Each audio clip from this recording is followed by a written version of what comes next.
बिस्मिल्लाहिर्रहमानिर्रहीम। अस्सलाम वालेकुम स्टूडेंट्स, मैं उस्मान इकबाल और आज हम बायोलॉजी का 5वां चैप्टर स्टार्ट करेंगे जिसका नाम है कोऑर्डिनेशन। वीडियो शुरू करने से पहले चैनल को सब्सक्राइब कर लें। चलिए वीडियो शुरू करते हैं। तो हमारा जो टॉपिक है वो कोऑर्डिनेशन है। कोऑर्डिनेशन का मतलब क्या होता है? मतलब कि मुख्तलिफ चीज़ों का मिलकर काम करना। कोऑर्डिनेशन का मतलब क्या है? मुख्तलिफ चीज़ों का मिलकर काम करना, इसे हम कहते हैं कोऑर्डिनेशन। हमारी बॉडी के अंदर भी मुख्तलिफ जो सिस्टम्स हैं वो कोऑर्डिनेशन के अंदर काम करते हैं। ठीक है, अब हम देखते हैं कोऑर्डिनेशन है क्या और इसके अंदर कौन कौन से फैक्टर्स इन्वॉल्व हैं। अब सबसे पहले हमारे पास है बैकग्राउंड इन्फॉर्मेशन कि ये जो हम पिछली क्लासों के अंदर हम कोऑर्डिनेशन के बारे में पढ़ चुके हैं उसको हम ज़रा रिवाइज कर लेंगे। आज हम सिर्फ बैकग्राउंड इन्फॉर्मेशन ही पढ़ेंगे। हमारी बॉडी के अंदर जो कोऑर्डिनेटेड एक्शन होते हैं इसके 5 कंपोनेंट्स होते हैं। हम कह सकते हैं कि इसके 5 फैक्टर हैं, इसके 5 हिस्से हैं। सबसे पहला होता है स्टिमुलस, फिर होता है रिसेप्टर, रिसेप्टर के बाद आ जाता है कोऑर्डिनेटर, उसके बाद है इफेक्टर और फिर है रिस्पॉन्स। ये 5 मेन कंपोनेंट हैं किसी भी कोऑर्डिनेटेड एक्शन के। ये पांचों होते क्या हैं वो हम बारी बारी इन सबको एलैबोरेट करेंगे। सबसे पहला हमारे पास है स्टिमुलस। स्टिमुलस का मतलब क्या होता है? स्टिमुलस को हम कहते हैं तहरीक। कोई भी काम शुरू करवाने के लिए जो चिंगारी होती है उसे हम कहते हैं स्टिमुलस। अगर हम स्टिमुलस को सादा लफ्जों में समझे तो ये एक तब्दीली होती है जिस्म के अंदर या जिस्म से बाहर, जिसके नतीजे में जिस्म कोई ना कोई रिस्पॉन्स शो करे। कि it is a change in external और इंटरनल इन्वायरमेंट, के बॉडी के जो बैरूनी इन्वायरमेंट है उसके अंदर या हमारे जिस्म के अंदर जो इन्वायरमेंट है उसके अंदर अगर कोई चेंज आ जाए, उस चेंज के नतीजे में बॉडी कोई रिस्पॉन्स शो कर दे, उसे हम कहेंगे स्टिमुलस। मिसाल के तौर पर अगर हमारा हाथ किसी गर्म चीज़ को लगता है, जब हमारा हाथ किसी गर्म चीज़ को लगता है तो हम फौरन हाथ को पीछे खींचते हैं। अब हमने हाथ जो पीछे खींचा है वो हमारा है रिस्पॉन्स, लेकिन हाथ क्यों पीछे खींचा है? गर्म चीज़ की वजह से। और ये जो गर्म चीज़ हमारे हाथ को लगी है ये स्टिमुलस है। ठीक है, इसी तरह कोई कांटा वगैरह चुभता है तो हम पैर को ऊपर उठा लेते हैं।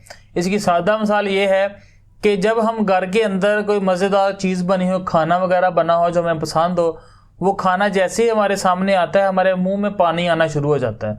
अब जो मुंह में पानी आ रहा होता है वो हमारा रिस्पॉन्स होता है बॉडी का, और वो जो खाने से महक उठ रही होती है वो महक स्टिमुलस होता है।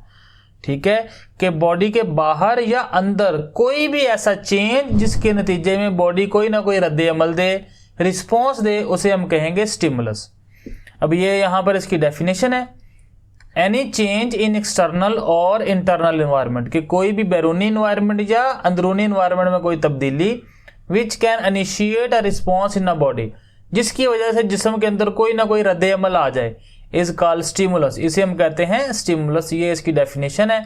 2 नंबर का सवाल आ सकता है यहाँ पर, साथ में इसकी एग्जांपल है कि touch, light, sound, heat, cold, pressure, infection are all the stimulus.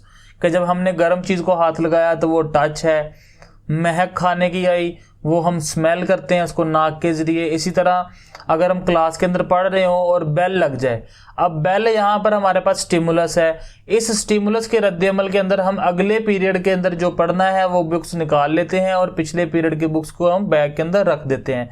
ये हमारी बॉडी का रद्द-ए-अमल है। इस सूरत में जो स्टिमुलस हमें मिला है वो साउंड की सूरत में मिला है। अगला कंपोनेंट होता है रिसेप्टर। रिसेप्टर कहते हैं जिस्म का वो हिस्सा जो किसी स्टिमुलस का पता लगाए। हमारी बॉडी के अंदर 5 तरह के रिसेप्टर पाए जाते हैं। जैसे हमारी बॉडी के अंदर 5 सेंसेस होती है, 5 हिस्से होती हैं, वही 5 सेंसेस रिसेप्टर है हमारी बॉडी के अंदर। मसलन अगर स्टिमुलस साउंड की शक्ल में होगा तो हम उसको कानों से सुनेंगे। अगर स्टिमुलस खुशबू की सूरत में होगा तो वो हम सूंघेंगे नाक के ज़रिए। अगर स्टिमुलस किसी खाने के अंदर होगा, खाने वाली चीज़ के अंदर होगा, तो हम उसको टेस्ट करेंगे जिसे हम ज़ुबान के ज़रिए करेंगे, तो रिसेप्टर यहाँ पर ज़ुबान होगी। और या तो हम किसी स्टिमुलस का टच के ज़रिए पता करेंगे, तो यहाँ पर जो टच के लिए हम हाथ इस्तेमाल करेंगे ये हमारा होगा स्टिमुलस। ठीक है, तो इसी तरह जिस्म के वो हिस्से जो किसी भी स्टिमुलस के बारे में पता लगाते हैं उसे हम कहते हैं रिसेप्टर। दी ऑर्गन, टिश्यूज और सेल, जिस्म के कोई हिस्सा, टिश्यू या सेल जो किसी स्टिमुलस को रिसीव करते हैं, which receive stimulus is called receptor, उन्हें हम रिसेप्टर कहते हैं। For example ears are the receptor for stimulus of sound. अगर हमें साउंड का स्टिमुलस मिलेगा तो उसका रिसेप्टर कौन सा है? ईयर्स है। अगर टच का स्टिमुलस मिलेगा तो हमारे रिसेप्टर होंगे हाथ या स्किन होगी। अगर स्मेल का स्टिमुलस होगा तो वो हमारा जो रिसेप्टर है वो नाक होगा। अगर टेस्ट होगा कि टेस्ट का अगर है स्टिमुलस तो वो जो रिसेप्टर है वो हमारी ज़ुबान है। इसी तरह अगर साइट है, कोई चीज़ हमें नज़र आ रही है, कोई बुरी चीज़ नज़र आ रही है तो हम उससे पीछे हटते हैं, परे होते हैं, तो वो हमारा रद्द-ए-अमल होता है उससे हटना। और जो हम आंखों से देखते हैं तो आंखें हमारी यहाँ पर रिसेप्टर के तौर पे काम कर रही हैं। जब रिसेप्टर किसी स्टिमुलस का पता लगा लेते हैं, वो मैसेज भेजते हैं कोऑर्डिनेटर के पास, और कोऑर्डिनेटर हमारे पास ब्रेन होता है। कोऑर्डिनेटर ये फैसला करता है कि ये जो स्टिमुलस पता लगाया है रिसेप्टर ने, इसके नतीजे में बॉडी ने रद्द-ए-अमल क्या देना है। कोऑर्डिनेटर ने फैसला करना है कि इस जो स्पेसिफिक जो स्टिमुलस हमें मिला है उसके नतीजे में हमने बॉडी से क्या रद्द-ए-अमल शो करवाना है। ये सारा काम कोऑर्डिनेटर का होता है। अब रिसेप्टर मैसेज भेजेगा कोऑर्डिनेटर के पास, तो जो मेन कोऑर्डिनेटर है हमारी बॉडी के अंदर वो स्पाइनल कॉर्ड है और ब्रेन है। A coordinator receive information from receptors and send impulses to particular organ for proper action। कि कोऑर्डिनेटर जो है वो इंफॉर्मेशन रिसीव करता है, रिसेप्टर से मैसेज वसूल करता है और फिर आगे हुक्म सादर करता है ऑर्गन को जिसने रद्द-ए-अमल शो करना है। In nervous coordination brain and spinal cord are the coordinators. कि हमारा जो नर्वस सिस्टम है उसके अंदर दिमाग और हमारा जो हराम मगज है स्पाइनल कॉर्ड वो कोऑर्डिनेटर होता है। लेकिन अगर केमिकल कोऑर्डिनेशन होगी उस सूरत में एंडोक्राइन ग्लैंड कोऑर्डिनेटर होते हैं। अब ये एंडोक्राइन ग्लैंड क्या होते हैं ये हम आगे जाके पढ़ेंगे इसी चैप्टर के अंदर, परेशान नहीं होना इसको देखकर। अगली हमारे पास जो चौथी चीज़ है वो है इफेक्टर। इफेक्टर क्या है? ये जिस्म के वो हिस्से हैं जो रद्द-ए-अमल शो करते हैं। इफेक्टर कौन है? जिस्म के वो हिस्से जो रद्द-ए-अमल शो करते हैं। मिसाल के तौर पर जब हमने गर्म चीज़ को हाथ लगाया तो हाथ पीछे किया। हाथ पीछे क्यों हुआ? क्योंकि हमारे जो बाजू के मसल्स हैं वो कॉन्ट्रैक्ट हुए हैं। तो इसका मतलब जो हमारे मसल्स हैं वो यहाँ पर इफेक्टर का काम कर रहे हैं। तो हम इसकी रीडिंग करते हैं। These are the parts of body, ये जिस्म के वो हिस्से हैं विच रिसीव कोऑर्डिनेटर्स मैसेज, जिन तक कोऑर्डिनेटर का मैसेज पहुंचता है। कोऑर्डिनेटर कौन है यहाँ पर? ब्रेन, स्पाइनल कॉर्ड या endocrine gland. And perform specific action, और उस मैसेज के नतीजे में ये एक खास काम करते हैं। In nervous coordination muscles and glands are the effector. ठीक है कि हमारा जो नर्वस कोऑर्डिनेशन है उसके अंदर मसल्स भी अफेक्टर होते हैं और ग्लैंड्स भी अफेक्टर होते हैं। अब मिसाल के तौर पर गर्मी ज़्यादा होती है तो पसीना आता है। अब पसीना आता है स्वेट ग्लैंड से, तो इसका मतलब है कि जो ग्लैंड्स हैं वो भी हमारे अफेक्टर हैं, जो मसल्स हैं वो भी अफेक्टर हैं। While in chemical coordination different tissues of body act as effector. Chemical coordination के अंदर भी मुख्तलिफ टिश्यूज हैं जो अफेक्टर के तौर पे काम करते हैं। तो हम कह सकते हैं कि हमारी बॉडी के अंदर दो तरह के फैक्टर्स होते हैं, या तो वो मसल्स होंगे और या ग्लैंड्स होंगे। अब पांचवा जो कंपोनेंट है वो है रिस्पॉन्स।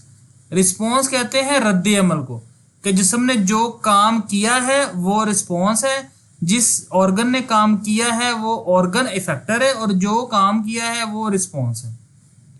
मिसाल के तौर पर जब बेल लगी क्लास की पीरियड खत्म होने की तो हमने क्या किया? बुक्स को बैग के अंदर डाला और नई बुक्स निकाली अगले पीरियड की। अब ये जो हम बुक्स को अंदर रख रहे हैं और निकाल रहे हैं ये हमारा रिस्पॉन्स है।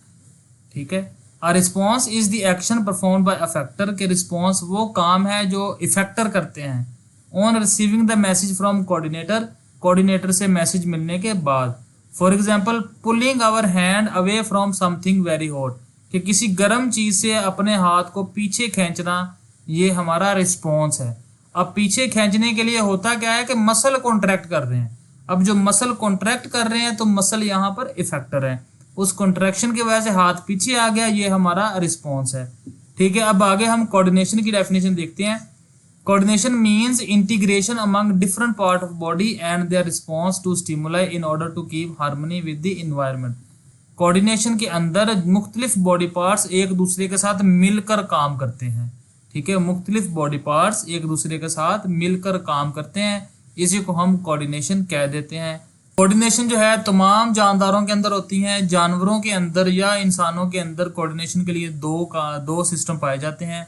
एक को हम कहते हैं नर्वस सिस्टम और दूसरे को हम कहते हैं एंडोक्राइन सिस्टम। दोनों के बारे में हम डिटेल में पढ़ेंगे इस चैप्टर के अंदर। तो आज का जो हमारा टॉपिक है वो यहीं तक के रखें इसको, बैकग्राउंड इन्फॉर्मेशन। हम मेन टॉपिक जो है वो कल स्टार्ट करेंगे। इसके अंदर से शॉर्ट क्वेश्चंस आ सकते हैं, ये सारे के सारे स्टिमुलस क्या होता है, रिसेप्टर क्या होता है, कोऑर्डिनेटर क्या होता है, इफेक्टर, रिस्पॉन्स क्या होता है और कोऑर्डिनेशन की डेफिनेशन। ये सारी डेफिनेशन जो हैं ये शॉर्ट क्वेश्चंस के तौर पर आ सकती हैं। मैं उम्मीद करता हूँ कि आपको आज के लेक्चर की समझ आई होगी। अगर वीडियो पसंद आई तो लाइक करें और अपने दोस्तों के साथ लाजमी इसको शेयर करें। कोई भी कन्फ्यूजन हो तो उसको कमेंट्स के अंदर लाजमी पूछें। मिलते हैं अगली वीडियो में। अल्लाह हाफिज़।